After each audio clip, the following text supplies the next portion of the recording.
Hello, everybody. I see we have a big group of people waiting already in the live stream. So good to see your beautiful faces and your beautiful names in the live chat. Let me just refresh and make sure that we are live and I'm not just talking to myself.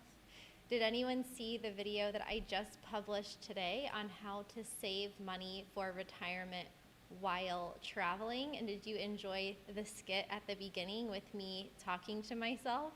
If you saw it and you liked it, either way, did you like it? Did you not like it? This was a new format, I guess you could say, as to the types of videos that I'm experimenting with here on the channel. So if you saw that video, let me know what you thought. And if you haven't seen it yet, then you can watch it right after we do the live stream. So where's my live chat at? Oh dear, we have an unresponsive page. Where's my live chat?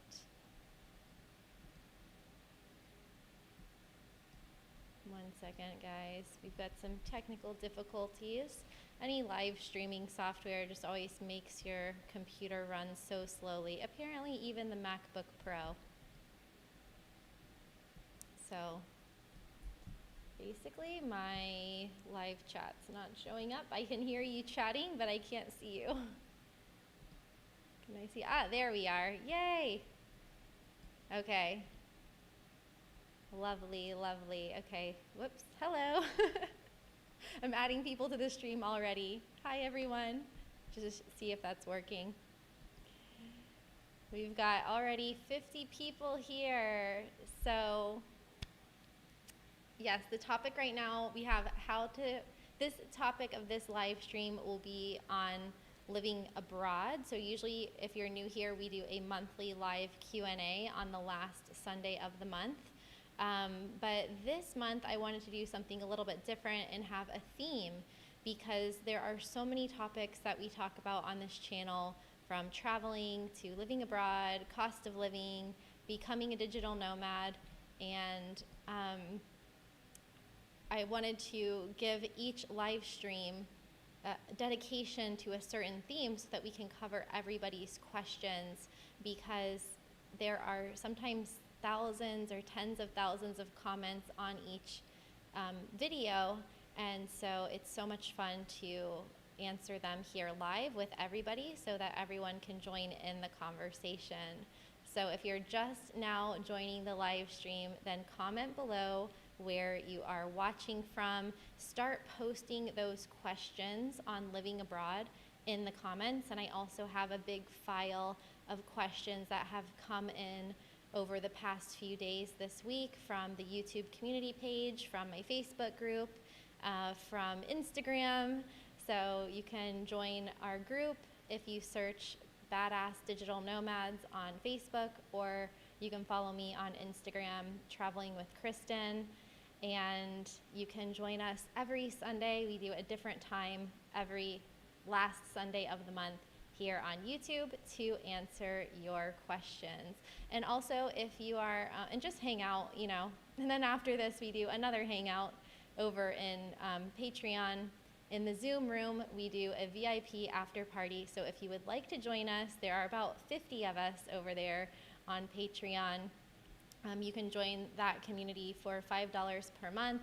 You can see all of my videos before they're published on YouTube.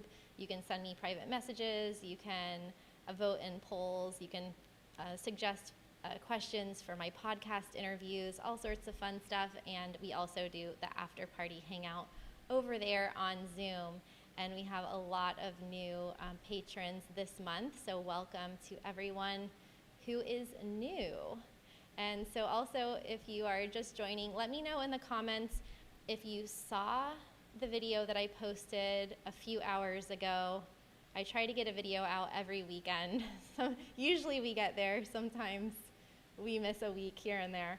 But the video I published today was how to save money for retirement while traveling full-time as a digital nomad, or while living abroad for that matter, because there's this big misconception about how much it costs to travel, and how much it costs to live in other countries. And so what I've been doing in my career as a relocation consultant for the past 10 years, this August, August 15th was our 10-year anniversary of my online relocation company. But the big reason that I started that company is because I wanted to help normal people move to other countries. I was fortunate to stumble into living abroad when I was only 20 years old when I studied abroad. And then I studied abroad a second time, and then I moved abroad after college. And it was just, I just realized my gain on the microphone's probably low. Can you guys hear me okay?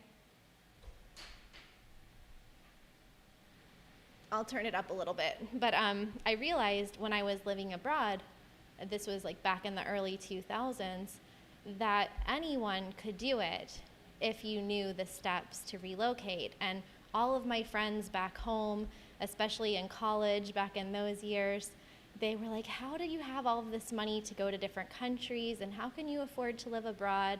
And what people really didn't know was that my cost of living while traveling to 60 countries around the world for decades was actually lower than if I would have stayed in my home country of the US. And I didn't know how unconventional this idea was at the beginning, because I was just following the logic. I was just crunching the numbers. I got my first job offers out of college, and I calculated with that entry-level salary, even with an MBA, how much my cost of living would be in Orlando, Florida, and what my lifestyle would be like with that income. And what I found was that I would be living basically like a college student, but with a full-time job. And that did not sound fun to me. I was like, where's my entertainment budget in this cost of living scenario? Where's my disposable income? How am I gonna save for retirement? And so based on that analysis, back in 2005, I decided to take a job selling real estate in Costa Rica, because I thought, well, it can't be any worse than taking this entry-level job in a basement cubicle in an office park in Orlando. And so that was the first step of my living abroad journey. And now I'm really happy because today I published a video about exactly how I've been saving for retirement this whole time while basically living my best life and traveling around the world and doing whatever I want. So it's very fun, and I like to share these things with you guys, but I just want to make sure that you're interested in them. And so instead of just a regular travel guide or cost of living guide about a destination, this is more like educational and financial, like personal finance related. And then I also used some animations, which we've never used before on the channel. So let me know if you like the whiteboard, chalkboard type of animations in the video. And also started with a skit, which is like my second skit, I believe, in previous videos. Yes, I did. Am I a comedian, you guys? I think I'm funny. If you saw the video on Costa Rica's digital nomad visa, I also opened that one with a skit on how to pronounce Pura Vida, because if you've been to Costa Rica, you know that there's this, it's like a running joke about Americans or gringos that can't speak Spanish and like how we pronounce Spanish words. And Pura Vida is pronounced in a very specific way in Costa Rica, and so you can tell who's lived there long enough by how well they pronounce Pura Vida, and if they pronounce it like Pura Vida, the way the Ticos do. And so I started that video with the Pura Vida skit. We brought it full circle at the end where my lawyer helped me pronounce it. My driver helped me pronounce it, so I hope you guys like that. And then in this in this retirement video, we also started with a skit of me arguing with myself over if it's possible or not to save for retirement while you're traveling the world full time. And spoiler alert, you can actually save more money for retirement if you live a location-independent lifestyle in many cases compared to if you live a traditional conventional lifestyle. So if you want more videos about how to save money while traveling or how to make money while traveling, also comment below. Let's get to some of the questions. It looks like everyone can hear me, so that's good. Okay. We have Andrew's here, Travel Eats is here, Ron is here, Sean is here, Walt is here, lots of patrons are here. People from Texas, people living in Tbilisi, Georgia, people in Reno, Las Vegas. Hey Ed in Reno, did you know that place, Mesquite, Nevada, in my best places to retire video? Oh my goodness, we had so many new videos this month. We had not so many, but I think we had 5 or 6.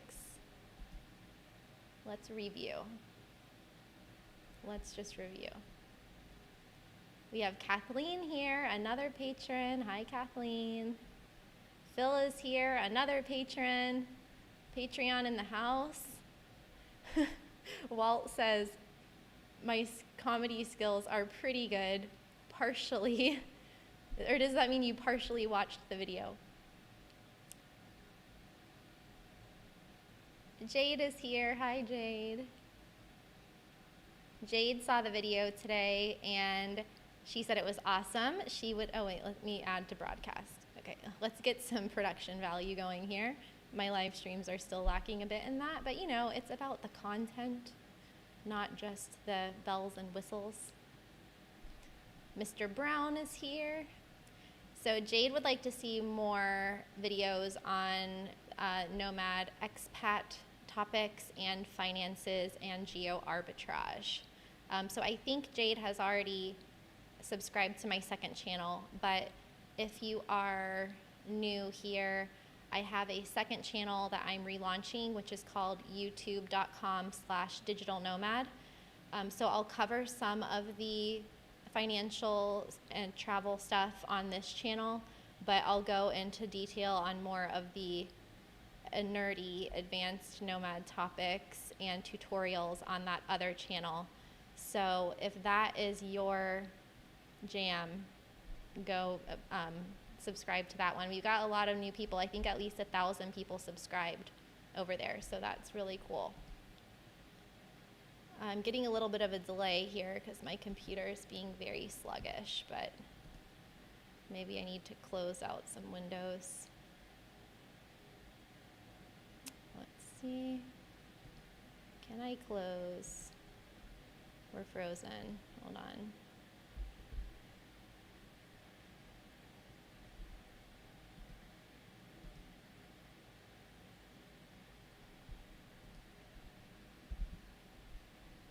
Let's force quit.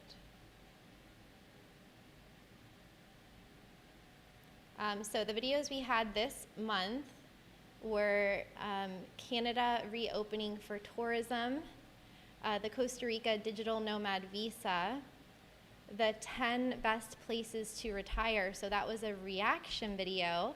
Did you guys like that concept of a reaction video with me reacting to other people's stuff? And we also had the truth about full-time travel. That was one of my favorites. I like all of them, but then we had the Great Resignation, why everyone is quitting.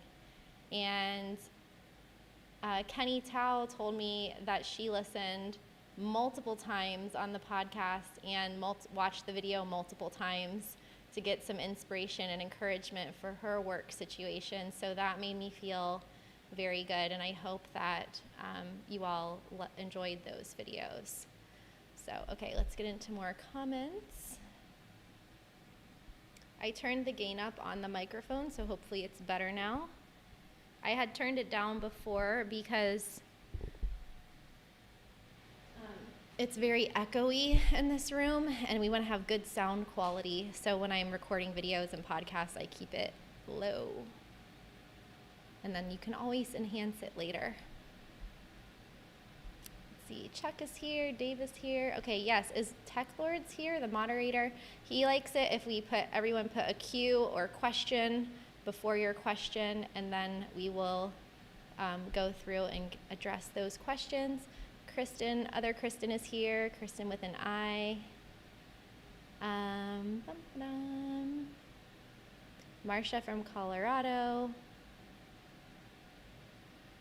Give me a thumbs up if the volume is better than it was 5 minutes ago. I'm gonna look for some questions here. Gediminas is here. I don't know if I'm pronouncing your name right. Mike's asking if I have moved anyone to Turks and Caicos or the Bahamas. Yes.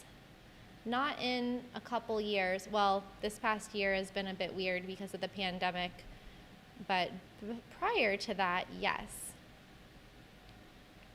Okay, people are saying the volume is better. Jones is asking, am I still a U.S. citizen? Yes. And Jones, now I know that you didn't watch my video on why I'm not renouncing my citizenship. So make sure to do that. Do your homework.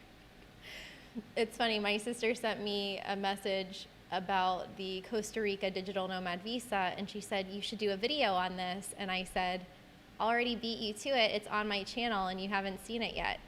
And then she laughed.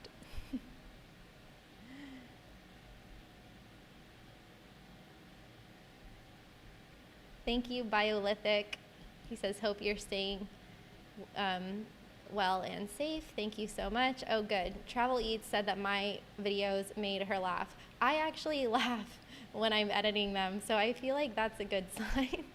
But I don't know if I'm laughing because I feel so ridiculous talking to myself in my living room, or I don't know, it just, or because I do multiple takes and then I'm laughing at the different takes. CJ says that skit deserves an Oscar or an Emmy. Is there like a YouTube awards? Thank you guys. Thanks, Katie. Someone was saying I look like their accountant in the new thumbnail. I do amuse myself. Yes, I do. Benj, I do let people know. I let people know about the live chats in the community page.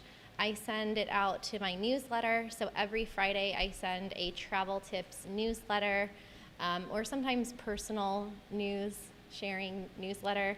And you can subscribe to that at travelingwithkristin.com/subscribe. I'll put I want to send you the link, but my computer's being so slow. We have more than 5,000 people, so join us over there. And then I also publish it in my Facebook group. And I'll post the link to my Facebook group if you guys want to join that.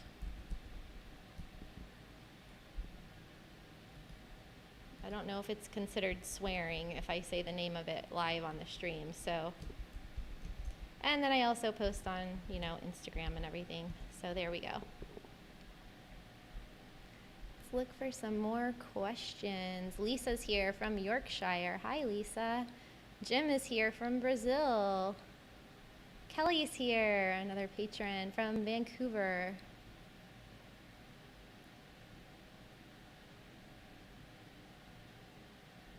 This is a good question. All the questions are good questions, but I'll start going through and answering them. Scrolling through. I'm going to make sure that I have good audio and haven't missed anything. Thank you, Andrea. Hi, Paul. Miss Weiss, which site are you referring to here? Just let me know.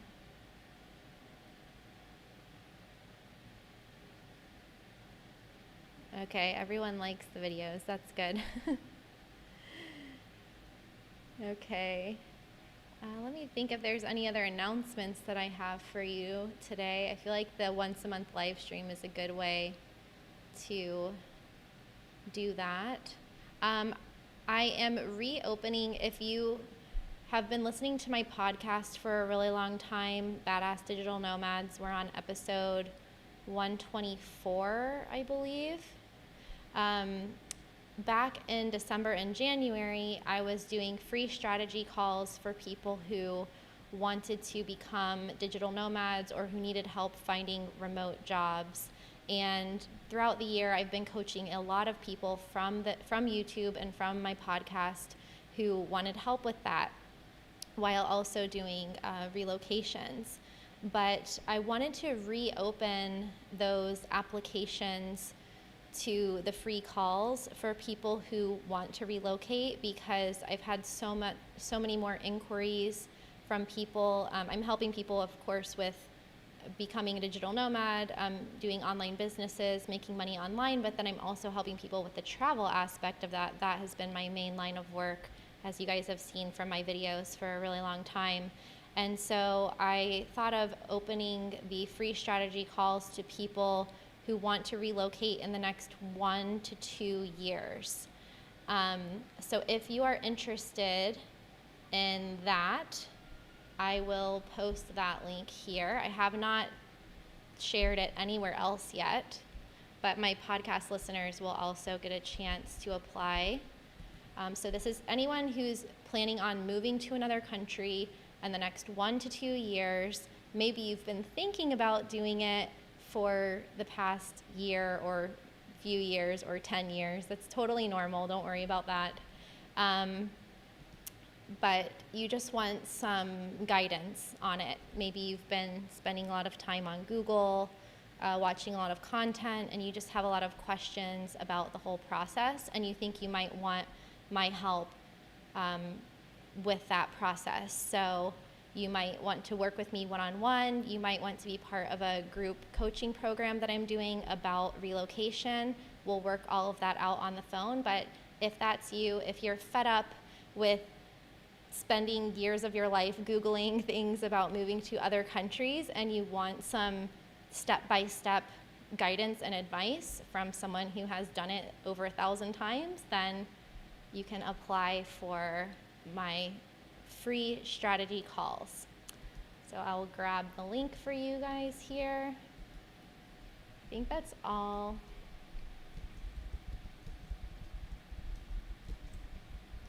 Unfortunately, not everyone will be able, I won't be able to give calls to everybody, but if you apply, you can write in there if there's anything else that you want me to know, anything else that you want me to ask, and I will be in touch with everyone who applies on email. Okay, let's jump into some questions.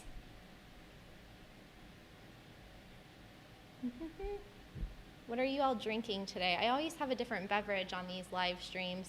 Today I have kombucha, pineapple super greens kombucha. It's too late for coffee. In the morning live streams, we have iced coffee.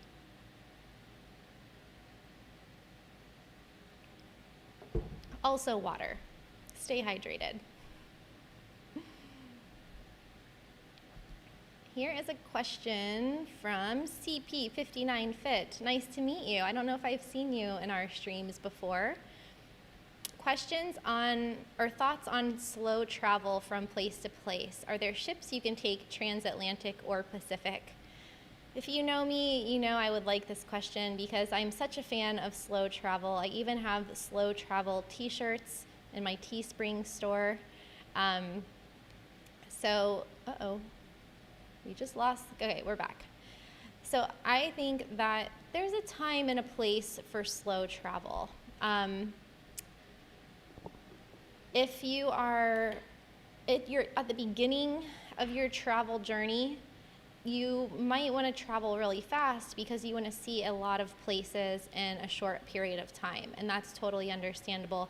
But if you are looking to move to another country, or if you're working remotely full-time and you just want to be more mobile and traveling around, then slow travel is a really good way to go, because if you don't travel slowly, you're going to burn out. And that's actually something that I talked about on my podcast this week with Steph Smith, who is a programmer. She's an entrepreneur. She works for Trends at the Hustle newsletter for HubSpot, I believe. And she has been a digital nomad for many years. And we were talking about how neither of us has really seen another person be able to work full-time and travel full-time at a really fast pace without burning out after a few years. And so that is the concept behind the slow travel lifestyle. A lot of people like to choose one place to live 3 months out of the year or 6 months out of the year instead of going to a different place every week or every day. So I like the idea of using cruise ships to slow travel, mostly from an economical perspective. I don't really love cruise ships because, hopefully my sound is still working. I'll keep these in just in case. I don't love cruise ships because they pollute the environment. But the good thing about cruises is that you can typically get a cruise ship across the Atlantic or Pacific for the same cost as a plane ticket, but you go slower and you get your food, like your room and board included, and you don't have to suffer from jet lag. So that's why I like cruises for that, but I also have mixed feelings on them. I don't know any specific cruise lines. I think there's a lot of them that go across the Atlantic, but I don't even know which ones are going right now during COVID.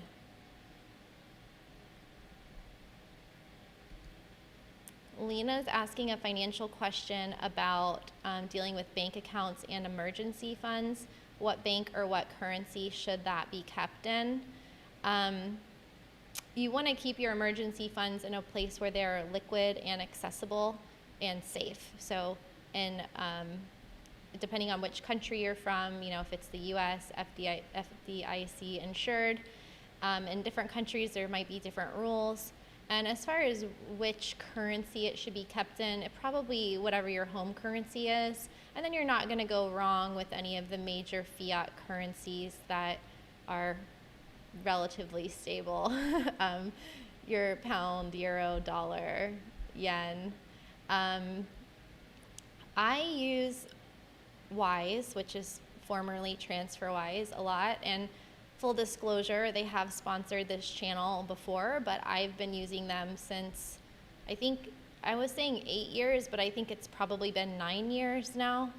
And that is an online account where it's not technically a bank account, I don't think, but it's an app where you actually have bank transfer details, so you can send and receive money to pretty much anyone in the world from that account. I've never wanted to send money somewhere that I couldn't send it. And you can hold different currencies. So I have accounts in euro, dollars, and pounds, but you also get a debit card with it. So you can withdraw almost any currency from a local ATM. Like I've used it in Bulgaria, I've used it in Serbia where they use different currencies, and it's very, very cheap, and I save tons of money using that, and I think it's very safe.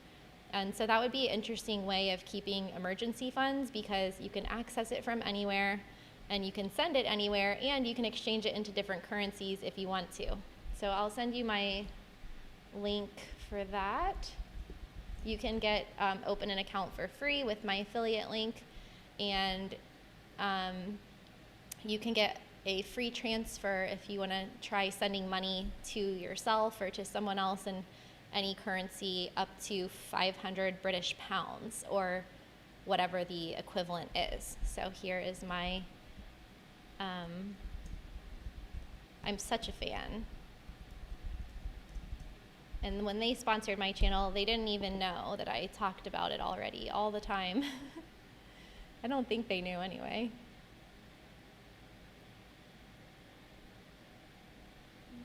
Okay. I'll also open my file with the Instagram questions that we have.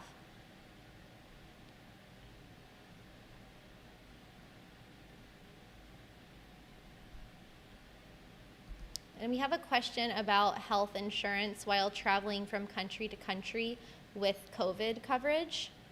I'm going to plug my favorite travel, medical, and health insurance company, which is called Safety Wing. I'm such a fan of this company because insurance is such an old industry. It's so archaic, like the banking industry. I think that's why I get so excited about companies like Wise and like Safety Wing, because they are created by startups, basically, by entrepreneurs. And they're creating a product that they wish they had. And meanwhile, these old structures and like old banks, they're just not going to change until they're forced to. So I always want to encourage and support and utilize the products that are created by more innovative companies. And so the reason I like Safety Wing is because they're the cheapest. Their travel medical insurance, I think it starts at like $47 per 4 weeks or something like that, which is super cheap. That's like the cost of if you get a plane ticket. Let's say you get a domestic plane ticket in the US and then you have that box to add on the insurance at the end when you're booking, and it's usually at least that much money, right? For a weekend in Minnesota or something. And so that's why I like Safety Wing. Also, they have a remote health insurance plan, which I haven't used yet, but that's for people that are living abroad long term. And that's like the first of its kind that I'm aware of. And they're also creating a remote pension plan and all sorts of other cool stuff. So you can check that out here. This is my link. And I just did an interview, not sponsored or anything, but I just asked the co-founder, I think there are 2 or 3 co-founders. I just asked one of the co-founders of Safety Wing on my podcast, and it was one of the most downloaded episodes to date. And it's about all things that you need to know about travel insurance, health insurance, and also building the first country on the internet, which is another thing that they're doing. You're welcome, Safety Wing. So I'll call this the Travel Insurance Podcast. And Sandre said I could say this, that their insurance automatically has COVID coverage. Nesset, I think that the remote health insurance of Safety Wing would work for the D7 visa application. I don't know about the travel medical policy, but I definitely think that the health insurance would, the Nomad insurance.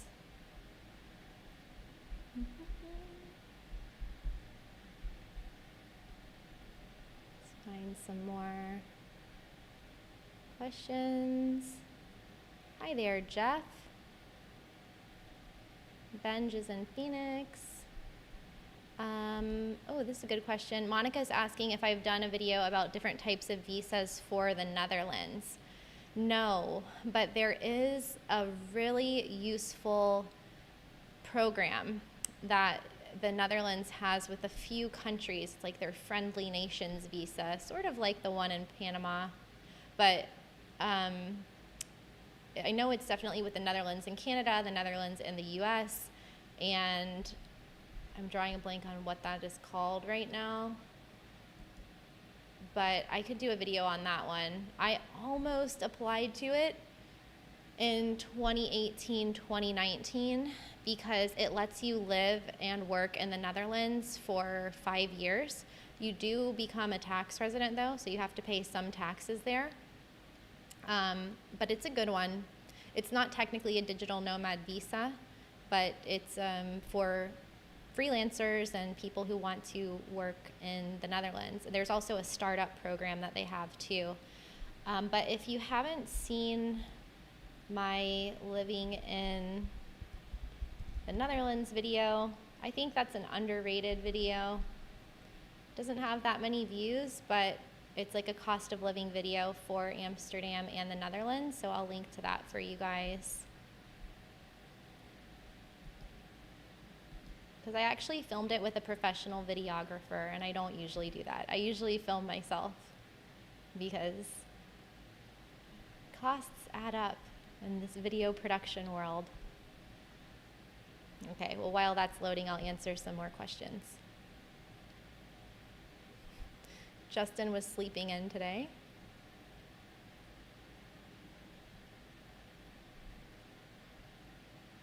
I get this question a lot on the favorite place that I've lived, and I can't pick a favorite because I think we live in a time that's so mind-bogglingly free that we actually get to choose where we live in the world, and you could actually just pick a place based on your mood, based on your budget, based on pretty much anything.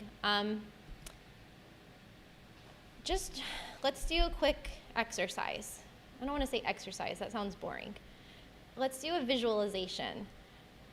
So just think of something that you want to do or want to learn. If you just had time off, like let's say you have a month off of work, where would you go? What would you do? Some people, you would go on a surf trip. Some people, you might just want to watch Netflix. Some people might want to go hiking. Some people might want to go see Paris. Like there's so many things that you can do if you had a month without working and you had a budget to go and travel. But when you live the kind of lifestyle that I've been very fortunate to have lived, I could choose my destination based on really anything. And this is something that I have taught in workshops and talks at conferences, like this lifestyle design, how to choose destinations, what factors to take into consideration. You want to look at things like obviously your budget, the high season or the low season, like the time of year that you'll be traveling there, the climate. So you want to look at high and low season because of the weather. Because if you go to the Caribbean in the winter, it's going to be beautiful, but it's also going to be more expensive. But if you go during hurricane season, it's going to be windier, it's going to be rainier, you have the chance of getting hit by a hurricane. The prices might be lower though, so there's these pros and cons for each destination. But when you're living nomadically or when you're working remotely or retired and you're location independent, you can choose a destination based on any sort of factor. So comment in the chat if you had 1 month for off of work and a budget for travel. Let's not go crazy, you know, not like $1 million, but let's say you had $5,000 or $10,000 to go travel for a month. Where would you go and what would you do? Some of the things that I have chosen to do were to live in places like Australia and Costa Rica, because during that phase of my life, I was a competitive surfer, and that was very important to me. At other times, I moved for work. So I lived in Nicaragua for work and also for surfing. But then as a nomad, I would choose a place like Vancouver, Canada, because I wanted to live in a place where I could walk to 20 different yoga studios and ride my bike around and go hiking and go to Stanley Park and go to Whistler. And so I chose that. And then before the pandemic, I chose to spend the summer in Paris because there was a writing workshop there. And I really wanted to take this writing workshop with Rolf Potts, who is a travel writer. And so I actually would choose my destination based on what I wanted to do. Here in Miami, the point of me coming to Miami, I stayed because the pandemic made things crazy. And so that definitely extended the amount of time that I planned to be here. But the reason I came here was to take DJ and music production courses, of which there are many here. And there's also a big music industry here. There's Miami Music Week, there's Ultra, there were all of these things that I wanted to be a part of. And so I came here for that. And so I just worked remotely doing that. So when you think about like a favorite place to live, then you can have a favorite place for different seasons. And I have really liked everywhere that I've ever been for different reasons. And there's still so many other places to see. But in general, Star, to give you a good answer, the places that I like the most tend to be cities with good infrastructure, high quality of life, and close to water. So those would be places like Sydney, Australia, Vancouver, Canada, California, Florida, Amsterdam, anywhere that is near the water. I think I would really like Cape Town, South Africa. I haven't been there, but I like places like that. Long story long, let's see what people posted in the chat. A thought experiment, yes.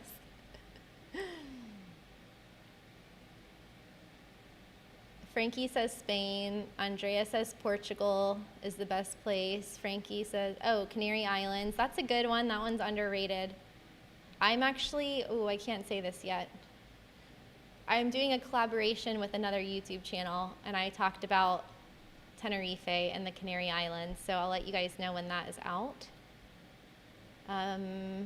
We have South America, Bali, more Portugal, Balkans, Eastern Europe. It's a fun homework, right? Teacher Kristin is a fun teacher.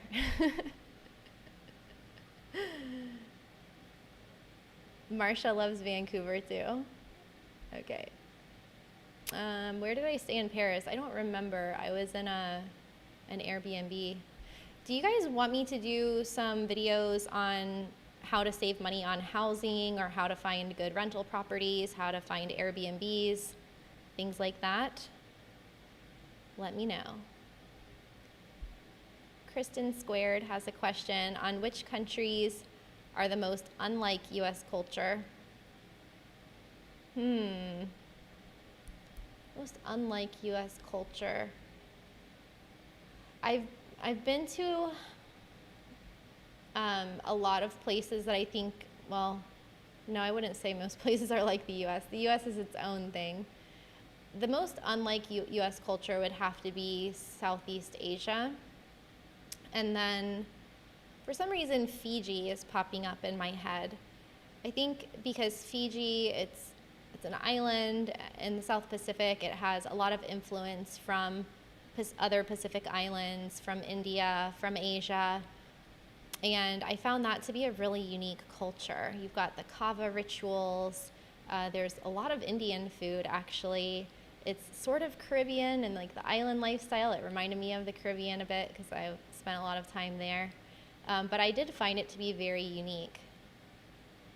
And most similar to the US culture, probably Canada. I mean, that's the closest.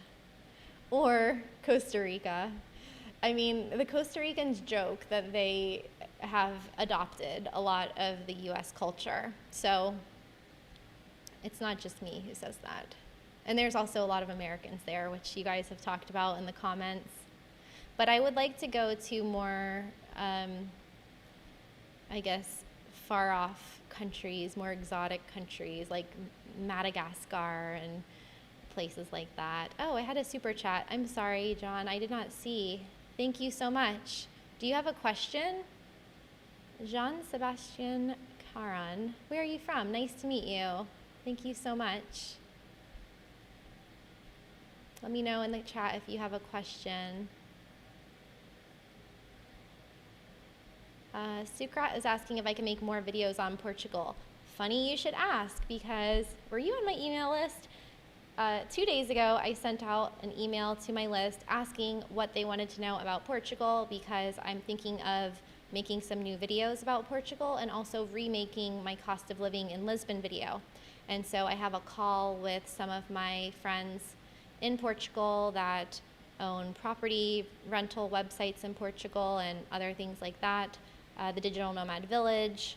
And so we are probably going to collaborate on some more Portugal videos, but that will require me flying to Portugal. So I need to make sure I have a block of time where I can go out there, because I'll be speaking at a conference in California this month in September, and then at a university in October.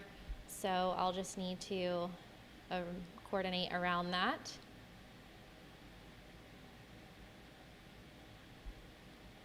Welcome, Tanvir. Came to the channel first time, subscribed already. Thank you. Oh, hi, we have 100,000 subscribers. I almost forgot. Thank you. That is a huge announcement. That should have been the first announcement. Thank you, everyone, for subscribing to the channel, watching the videos. being here on the live stream, asking your questions. It's so surreal to think about what my life was like before having a YouTube channel. I feel so much more fulfilled now being able to have this connection with so many thousands of people directly, both through YouTube, through my podcast. I really felt for a long time that I had a very laid-back lifestyle of traveling the world. It was very pleasant and fun and exciting and adventurous and pretty mellow at the same time. It wasn't too crazy. But I had a lot of friends as well from all around the world. But creating content has just it's brought so much more depth and meaning in my life, and being able to talk with people on a regular basis, on a daily basis, let's be honest, multiple times per day, all day long, basically. I'm all day long talking to people all around the world, whether it's here in YouTube comments, emails from podcast listeners, just regular emails in my inbox, Facebook messages, comments, and it's a lot, but I really can't envision my life the other way. I'm like, what did I do before YouTube? I must have had a lot of free time. But yeah, I'm so blown away by so many people that are here that have joined my channel and that are here in this community. And on Facebook too, I get a lot of comments from people saying like how positive the community is.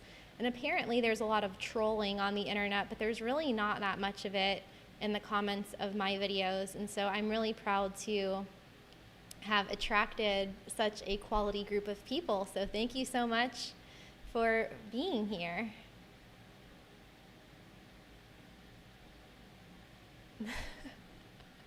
That's funny. I like to see these comments because I either get this or the opposite. It's either I love your voice or I hate your voice.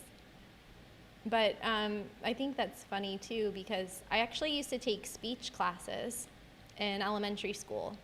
And so a lot of the podcasters who I've met had speech impediments or a lisp or something. And so I like to even highlight that when people complain about your voice or something, because I want to encourage other people that might be self-conscious about creating content to do it anyway.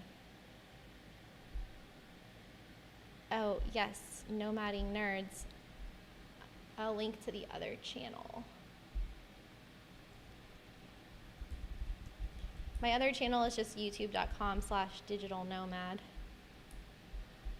Okay, I'm going to answer more questions now because we're running out of time.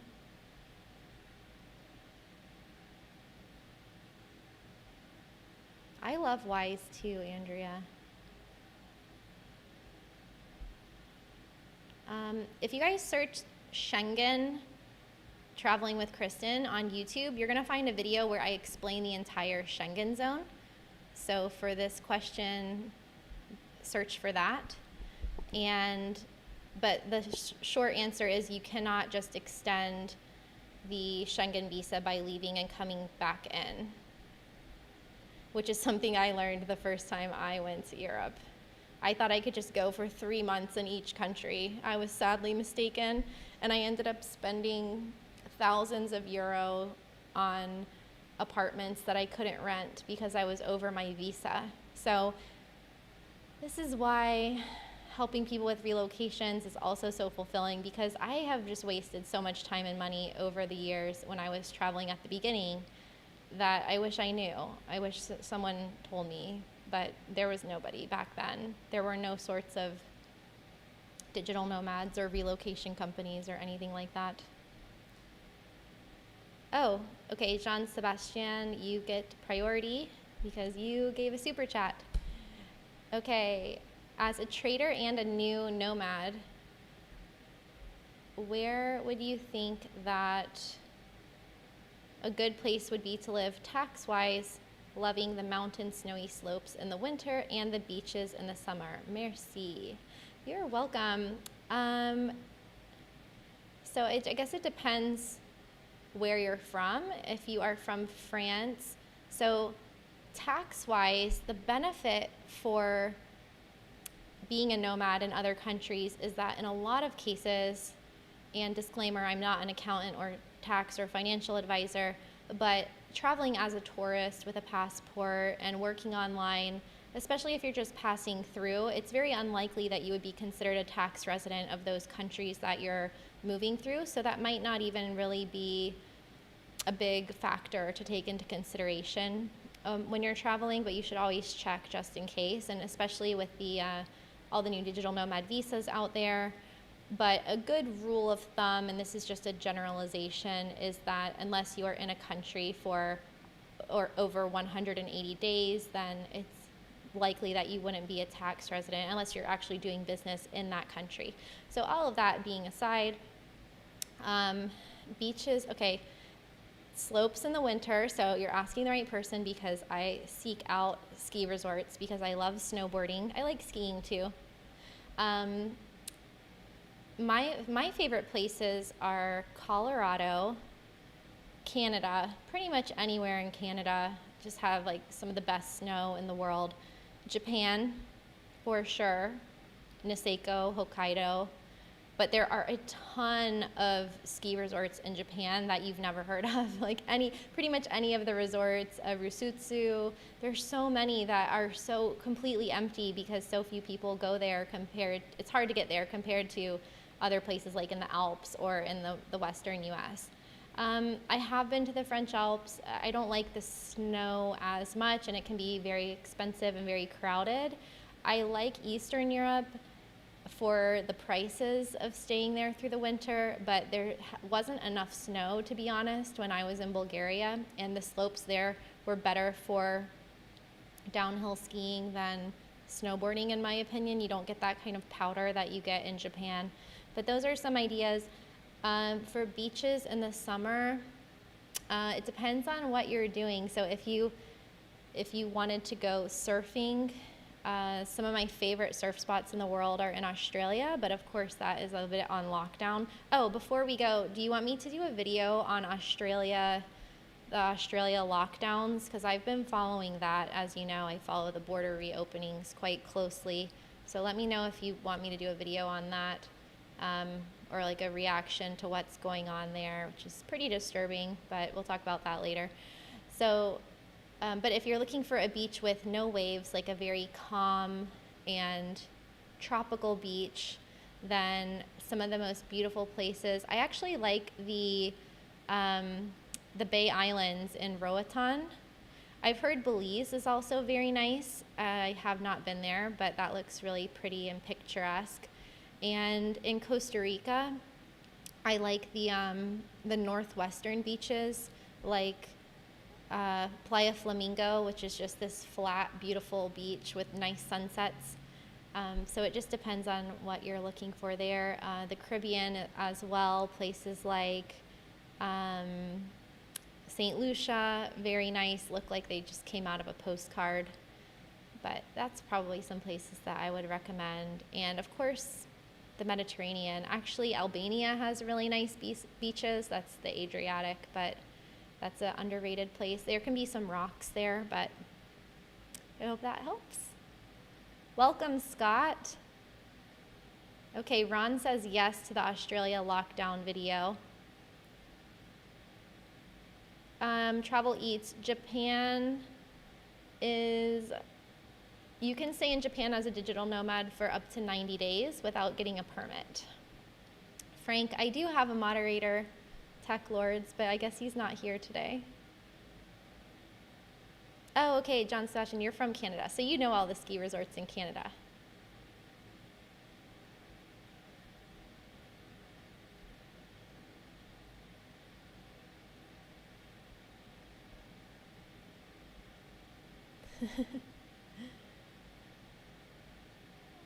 Lena asks, what's on my to-do list on a given day as a digital nomad? I actually have a blog on my daily life as a digital nomad, so I'll link to that. But that could be an interesting video, maybe for the other channel.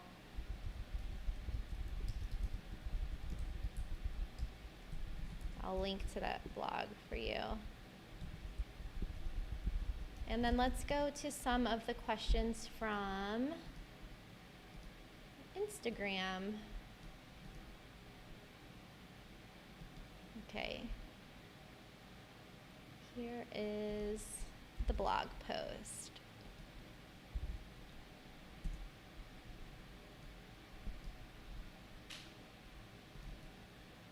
Who's here from Instagram?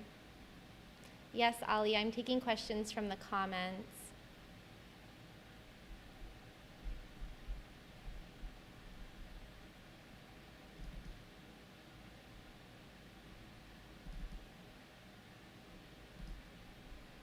Okay. So we had a question from, see if they open. We had questions on dating, but this is a living abroad live stream. What are the hardest challenges about living abroad? Well, I do have that video on the challenges of living abroad. This is a question from Eve, but I would say the hardest challenge of living abroad is probably like an intangible challenge of just kind of knowing what to do next. I would say loneliness, but these days there's so many people that are in this community that it's a lot easier to meet people. But I did that video with I think 8 or 10 challenges of living abroad, and I also have a podcast version of that. So if you're watching Eve, then look at that one. Some of them are smaller challenges or annoyances. But that's one of my most popular videos on the channel. We also had a lot of videos, or a lot of questions about visas.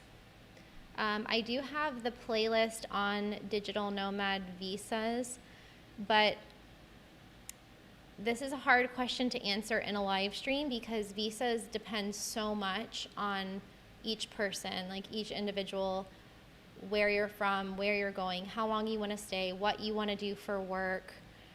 So that's something that you should contact me directly if you have questions on visas. You can contact me at info@Orbis Relocation. I'll put that in the chat. Contact.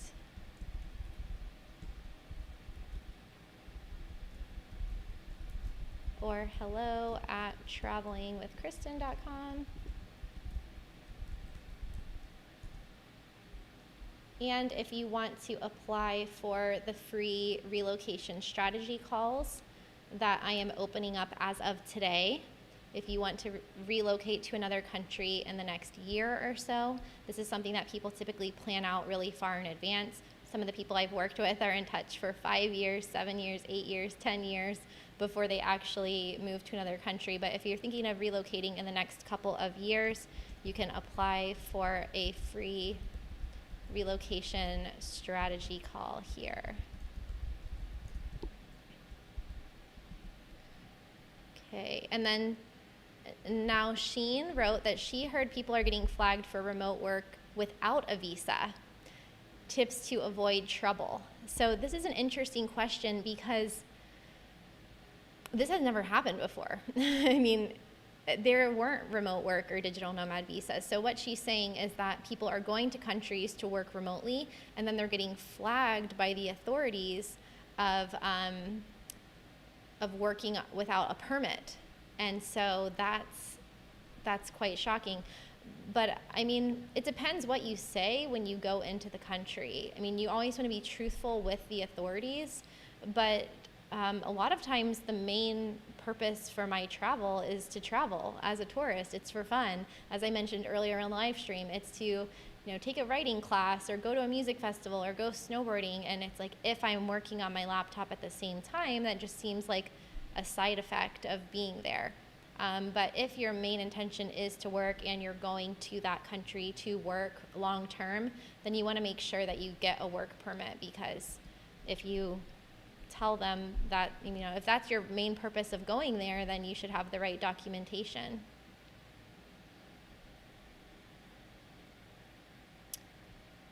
We also had a few questions on safety. Is it safe to be an American in other countries right now? People just wrote safety. Where is it safe to go? Recommended countries for safety. So I'm of the opinion that you can look at something like the Global Peace Index that's ranking countries on their safety. But as a female solo traveler for many, many years, I've found that it's possible to be safe in many countries. The safest countries are going to be those countries with the lowest crime rates, of course, that aren't in the middle of a war at the moment. But anywhere you go in the world, you just want to take normal precautions. Like, don't leave your guard down. Even in a place like Costa Rica, you leave your flip-flops on the beach, they're going to get stolen. You walk around at night, or you don't pay attention to your drink, someone could drug your drink. That could happen anywhere. That could definitely happen in the U.S. That could happen abroad. Some sort of attacks or things can happen anywhere. There's always those X factors, but you just want to make sure to take normal precautions as you would in your home country. And I think that if you do that, unless you come from a super, super safe country like Norway or Sweden or Finland, those are probably the safest countries to go to. Iceland, Scandinavian countries, Baltic countries, so safe compared to maybe going to El Salvador or Guatemala. But then I have a friend living in Guatemala who's been there during the whole pandemic. She's been living there by herself, and she says it's super safe. So it can be a subjective question. And let's look at some questions from the YouTube community page. Lucky asked the same question as Nausheen. Are you hearing of digital nomads having challenges going to different countries? Oh wait, he's also asking about vaccine passports.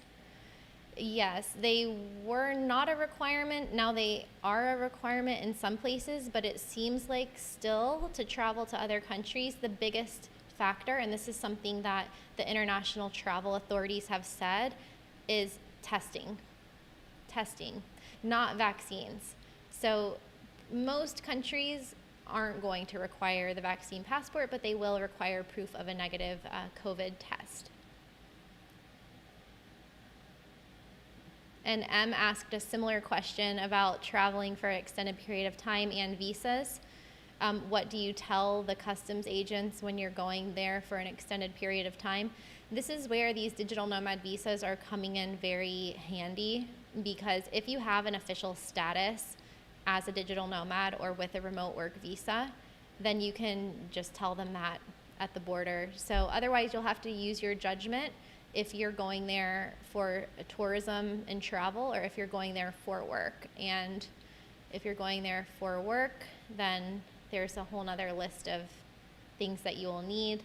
But a lot of people are just passing through for a week or a few months or so, as he's saying, for 3 to 6 months. If you went to Estonia, for example, and you said at the airport, the purpose of my trip is to work, they are going to ask you for some sort of work permit. But if you apply for the Estonian digital nomad visa, then you can go there for up to a year and you don't have to worry about it. So I also have videos on the Estonian digital nomad visa that you can look at, and a video comparing and contrasting the different digital nomad visas, so you can see if any of those would be right for you. But it just depends on the country and also how strict they are. Some places would deport you. Like, I once had someone who contacted my relocation company because he got deported from the UK, because he flew into London, and he said the purpose of his trip was to work at teaching yoga classes, and he didn't have a work permit for that. So just use discretion.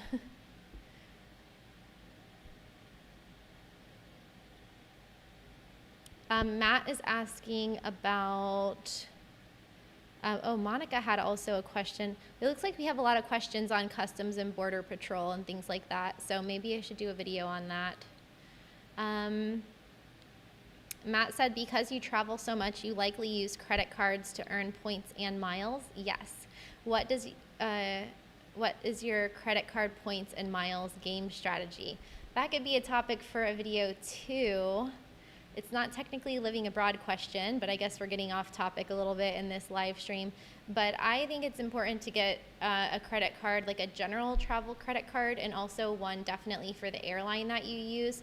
You also might want to consider getting a special one for your favorite hotel chain, because you can get so many bonus points that way. But I am pretty loyal to Delta SkyTeam Airlines, so that's KLM, Air France, and I have had some form of the Delta card since 2007, and I like it because I get so many perks of like Sky Club access and upgrades and free bags and priority this and that and everything. And then that's American Express, and then I also have a Chase Sapphire card right now that I like because you can get, you pay a few $100s, I think $400 or something for the year, or $450 for the card, but you get $300 in travel credits.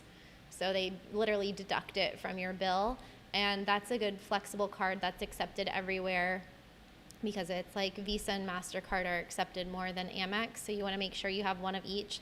And then there's also a lot of like crossover points that you can do, and you can book your travel directly.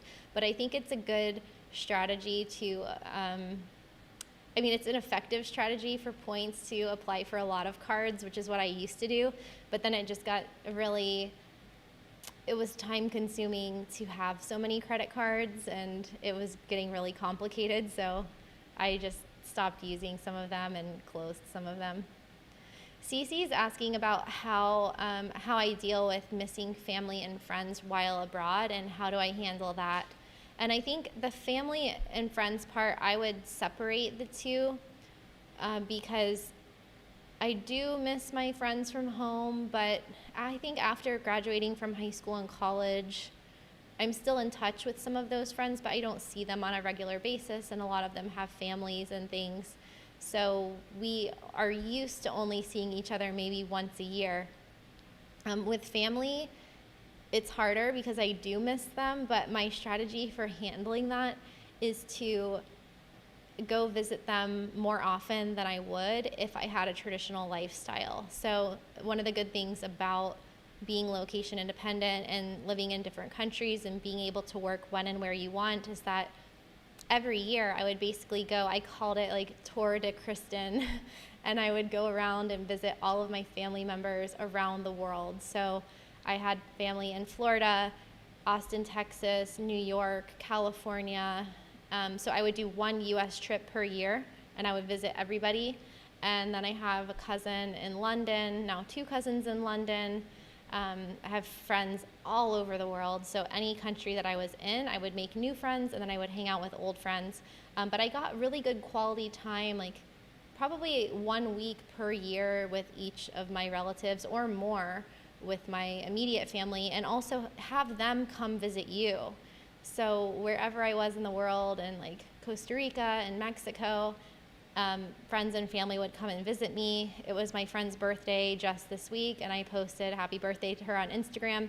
I was looking at our photos, and I had travel photos with her of like 18 different countries. So that can give you more memories to share with your friends and family that you wouldn't have otherwise if you were only seeing them on the holidays, for example, like at Christmas time. And then we also had some cost of living from my Facebook community. We had some cost of living some living abroad questions for Portugal. We had a lot, 15, 20 questions. So Philip was asking of which district would I live in Lisbon, or would Porto or Faro be better from a cost of living perspective? The center of Lisbon is definitely probably the most expensive place in the country. And so if I were to go back to Portugal, I don't even think I would live in Lisbon. I would probably choose a different area. I would like to check out Porto. I would also like to check out Madeira and Ericeira, which was one of the #1 places on my best places to live in Portugal video.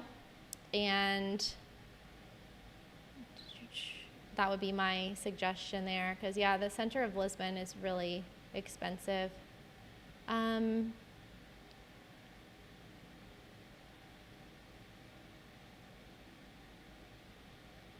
Let's do one more from there. We had a question on rentals, like how close to the city. Oh God, rentals in Lisbon. It's really so broad. I mean, you can find Airbnbs. I don't know this year because of the pandemic how it's been different, but before the pandemic, you could get really affordable rooms or studios for a few $100s per month. But then there could be an Airbnb for $7,000 per month in the center. And there's just such a big range. That's one of the reasons why I want to go back to Portugal and do some more cost of living videos there and do some property tours of different long-term and mid-term apartment rentals, because I have some friends that have websites where you can actually get mid-range rentals for monthly prices and not annual or vacation rentals. And that website is called Flatio. I'll post it down here. But I was thinking of doing a video on, I'll add it to the broadcast. This is a place where you can go get cheaper long-term rentals in Portugal.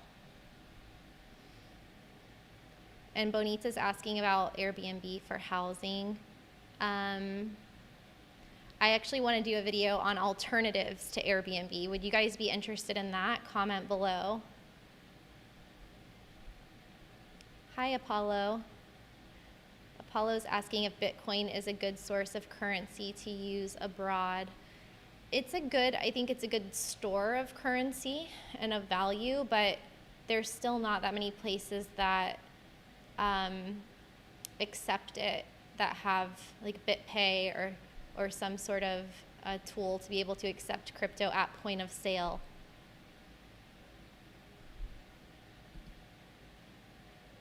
And for the foreign earned, the FEIE, foreign earned income exclusion for taxes for if you're from the US and you're watching right now, that's a very long answer, so I won't bore everyone with it, but I just did a 2-part episode of my podcast about this topic with the founders of Greenback Tax Services, which is an expat tax firm that I wish existed when I moved abroad. So this is everything. I wonder if this will work. Will that work? No. I use talk to text. Everything you need to know about expat taxes. Does anyone else use talk to text for your typing? I do that all the time. Agree with Andrea on Nazare, Ari Sarah.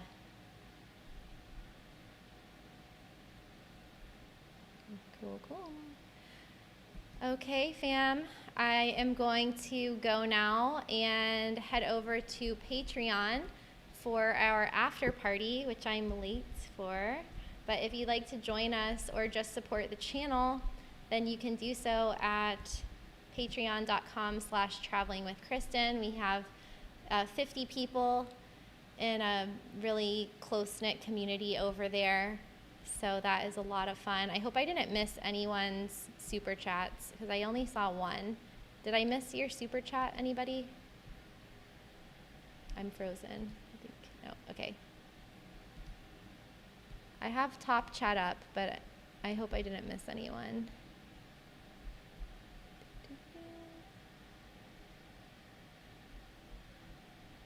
I'm just gonna scroll through and see.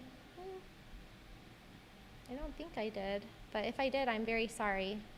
If I did, comment below on my video from today or community post if I missed you, and you'll get a special shout out in the next YouTube live. So we will be back on the last Sunday of September. Oh no, I'm gonna be speaking that weekend. Oh no, I think I can still do the live stream. I'm gonna be in California, but should I add this to broadcast? Here's my Patreon page for those of you who want to join Patreon. But yeah, the next live stream, I might have to change the day, but we're going to try to keep it on the last Sunday of the month. So do not fear. And if you are watching the replay, then hello as well. And thank you all for coming today. It was so good to see you. Thank you for all of your living abroad questions. Thanks for all of your feedback on my newest videos and on possible video ideas. I'll post some more polls over in the community page so we can nail down some topics for the next videos. And I'll keep trying to be funny in my skits. And again, in the live chat, you can apply for one of those free relocation calls with me. So thank you, John Sebastian, for the super chat. If I missed anybody else, I'm sorry. Let me know. And see you soon. Smash that like button. Bye.